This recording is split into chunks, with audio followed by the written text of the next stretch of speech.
I'm Canadian artist Roxanne Jervis, and I'm always experimenting with different ways of approaching how to present my artwork. And I only did one painting this way I'm going to show you, but I rather like the finished product of it.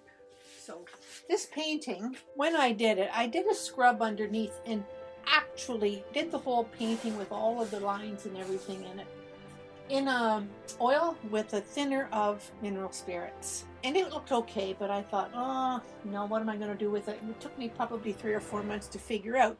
So what I did was I took my favorite masking tape, the painter's tape, not the white, because the painter's tape will come off easily.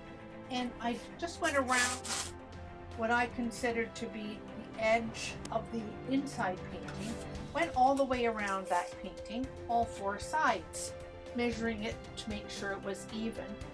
And then I took my pure pigments and painted the painting again with heavy oils. Finishing the work, took off this bit of tape, and you find that the original painting becomes a matte on the piece of work that you've been doing. I really like how this has turned out, but it's just a fun way to make your work stand out in a different method.